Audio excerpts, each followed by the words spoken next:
What I'm going to say is going to be like a shock to most of you. But honestly, come to think of it, if I knew then all the things I know now, I honestly don't think I would have come to the UK.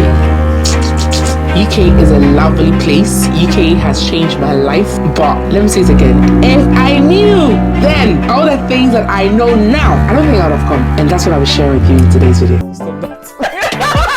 Hi guys, welcome once again to my channel. My name is Anabit Oda. I'm a Ghanaian trained nurse currently practicing in the UK. On this channel, I talk about opportunities for people to relocate to the UK, life in the UK as an immigrant in general. So if these are topics that interest you, please do consider subscribing.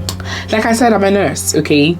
And this is, basically towards my healthcare workers that are moving to the UK, care assistants, nurses, doctors, honestly, even other skilled workers as well. See, if I knew then what I know now, I would have moved to the US and not the UK. No shade to the UK. I love the UK. UK is a very peaceful country, relatively peaceful compared to the US, blah, blah, blah, blah, blah. But look at this. I had been in the UK for about almost 3 years when I gave birth, and my baby is not British citizen. No, he's not.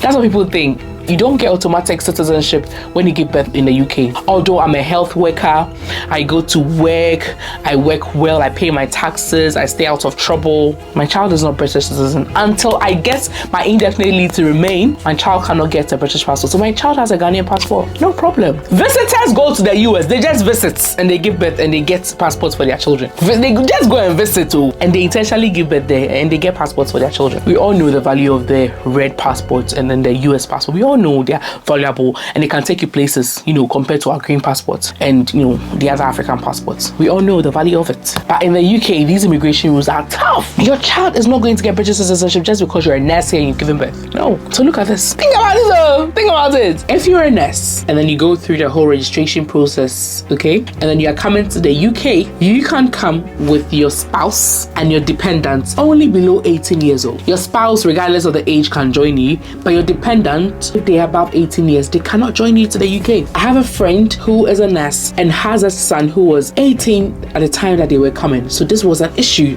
They had to find another type of visa for the child to come through. Look at the inconvenience. So that means you'd have to leave your child there who's 18 plus. If you're a nurse going to the US, the visa you get, you're allowed to take your spouse and your children up to 21 years old. Okay. If you're a foreigner, foreign trained nurse coming to the UK, you get a skilled worker visa or health and care worker visa. You are not entitled to public funds. You are on a temporal visa. You cannot enjoy benefits that permanent residents are enjoying. No, you cannot. But in the US, you get your green card same week you arrive in the US. Same week you get your permanent residency. Same week. And after a couple of years, you can apply for your US passport. Think about it. So that way you are entitled to enjoy every benefit that permanent residents in the US enjoy from day one. Here in the UK, you cannot enjoy all those benefits from day one. You know what? You had to stay here for 5 years. And after the 5 years, apply for permanent residency, which you can be denied. After working here for 5 years and paying taxes for 5 years and being law-abiding for 5 years, it's not guaranteed. And even that, if you watch my previous video, you have to pass a test. A test where you're going to be asked questions about British history, modern life in the UK, before they give you the permanent residency. When your colleagues are getting that same permanent residency in the same week that they arrive in the US, the first week that they arrive in the US, and enjoy all of it, you have to wait 5 years, which is also not guaranteed even after the 5 years. And the shocking thing about it all is that the application for the indefinite leave to remain is over £2,000 per person. So if you have 4 children, you, your partner, and 4 children, I'm even lost. That's 6 people, and you're paying £2,000 plus per person for the permanent residency. You're looking at 12,000. Do you think you could have saved 12,000 if you do not have a side hustle because you have 4 kids? You are not single, you have 4 kids. So in the entire 5-year period, you are taking care of all these 4 kids. Do you think you'd have 12,000 lying there just for this application? And you cannot say you will not, because if you do not do it for your children, and let's say they have to go to the university, they will have to pay international fees. If you want them to pay fees as home students, that means you have to get the permanent residency for them. So your kids above 18 will have to write the Life in the UK test as well. That is not expensive. That's only £50, but you have to apply for them as well. That's over £2,000 per one application. I remember when I first came to the UK, people were complaining about this. Those that had been here for long were complaining bitterly about this. And it got to a point, the agency I came with, they had to organize something where, you gather money for people that were due to apply so that they'll pay us back later. Something like that, like to get a fund. During COVID, we were like the BAME community, the Black and Asian minority community. We were the ones like mostly affected with the COVID and we're dying, Looking at our numbers, it was strange that we're the ones that were dying. So we did a petition, we signed a petition, they passed a link around that we should sign that they give us permanent residency. They did not. So you have to toil for 5 years when your colleagues in the US are getting it the same week. The first week they arrive in the US. If you're a nurse or a health professional, if you're on a health and care worker visa and you come to the UK, you are tied to your employer. You can only do a maximum 20 hours for a second employer. So there's a limit to the amount of money you can earn if you want to go by the rules, so that the indefinite leave to remain application will not be denied in the future. Your permanent residency application will not be denied. You can only do maximum 20 hours for a second employer. During the COVID, they scraped this off because they realized that they needed us. But after that, it came back. And even that 20 hours that you can do for another employer, it has to be a job in the same occupation code. So if you came as a doctor, it has to be a doctor job. If you came as a care assistant, it has to be a care assistant job. If you came as a nurse, it has to be a nurse job. You cannot do it and go and work as a secretary or as a sales assistant. That does not happen in the US. So let's say you're a nurse, but you also have talent in, let me say, cooking, and you want to start your small restaurant. You cannot, but you can do that in the US. But you can't do that in the UK because you have to wait for that permanent residency before you can do all these things. So there's a limit to the amount of money you can earn. Is that fair? See, in the US, although the process for migration to the US is very long, they don't have anything like Red List, where if you don't know Red List, I've explained several times on my channel. I'll leave a link so you can watch. The UK, there's something called Red List, where if you are from certain countries, these days it's extremely difficult to get a job. Even though they need us, it's still so difficult to get a job if you're from any of the Red List countries. There's nothing like Red List in the US. There's nothing like that. Even just Ireland here, there's nothing like Red List. If we say weather is disrespectful, it's the UK weather. The UK weather does not care what the weather forecast says. It will do what it wants. It is highly unpredictable. The weather forecast will say we're going to have a sunny day, and the UK weather will say, I will rain. Highly unpredictable weather. We are supposed to be in spring, but we had the most severe snow in the entire year just a few days ago. I mean, how? So unpredictable. So unpredictable. Although this is not a known written fact, it is said that there are more opportunities in the US than in the UK. They say the American dream. They say the US is the land of opportunities.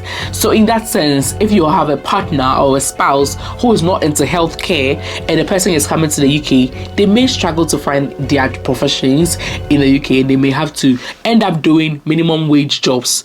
But according to people, like I said, this is not a known established fact, but according to people, it's much easier for your spouse or your dependents who are not even in the health sector to get good jobs in the US than in the UK. Salary. Let's not even go there. Do you see the strike? Do you see the nurses outside with the placard? Do you see? I came in as an international nurse. When we came into England, with the pay that was offered, it was just right, to take care of our needs. And after a few years, the cost of living has gone up. I can't even afford to pay my rent. And one of the reasons why I'm striking is for better pay. We offer the service and we believe that we should be rewarded. When you compare Western countries, a lot of Western countries, and how health professionals are paid, the UK is one of the least paid, and we've been going on strike. And see, it got to a point there were nurses that were even leaving the profession to work in restaurants, and I don't blame them. But you will get your time's worth in the US. I interviewed a nurse in the US who has bought a house worth about $1 million, and I was saying that there's no way a UK nurse can ever do that on the nurse's salary unless they have other side hustles. It's not going to be possible. That's what we have to do here, because you are a nurse. You went to school 4 years or 3 years, just like your colleague nurses. Okay, they did English, you did CBT, they decided to go to the US, and now with the same qualification, went to the same school. They have all these benefits and you have all these restrictions. Think about it. If I knew then what I know now, things would have been different. I'm almost 5 years deep, so you know, I've paid my dues.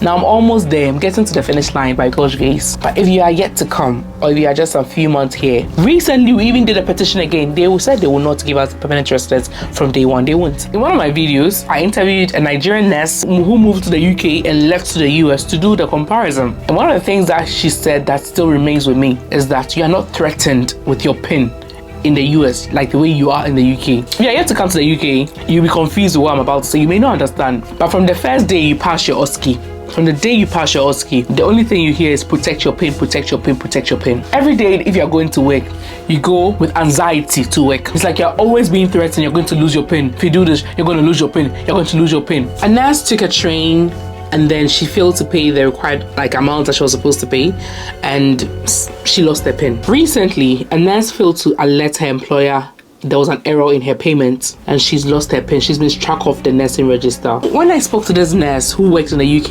and is now working in the US to make her comparison, that's one of the first things she said. She said, you don't get threatened that you're going to lose your PIN in the US like so easily like the way we are threatened here, like almost every day. It's like you are always scared at work. You're always scared you're going to lose your PIN. It's so scary, and every day people lose your PIN for sometimes they're very minor things, and it applies to all healthcare professionals like in the UK.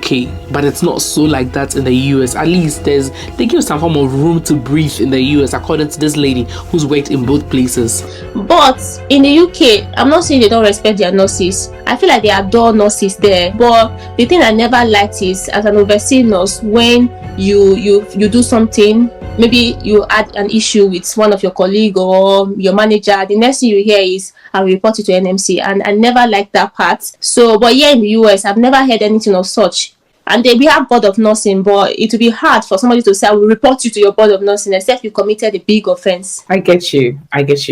So think about all these things. One, the fact that you have to wait for 5 years to get your permanent residency, which is not even assured. The entire 5-year period, you're not entitled to any sort of public fund. After 5 years, the indefinite leave to remain is expensive. You're paying about $2,400 per person. So if you're a family of 6, look at how much you're using to pay. Meanwhile, your counterparts in the US are getting the permanent residency from day one, and they don't have to pay that huge amount that you're paying. The salary here, obviously, if it was good, will not be striking and all that. The salary in the US, obviously, we all know in the entire world is one of the best for nurses and for health professionals. You know, the fact that you give birth here and your child is not automatically a citizen, no. And the fact that you give birth in the US, even in passing, the taxes, they say the US tax system is a bit more friendly than the UK. The fact that you cannot do any other job aside the same job that you came to do here on your visa, you can't do any other job, and you can't work for another employer for more than 20 hours a week. Look at all these restrictions and look at all these benefits that the US has. Obviously, there are other negative things about the US that I did not highlight, that I'll do so in another video, but just wait for yourself, all these things, and you choose. I mean, I love the UK, but sometimes all these things, like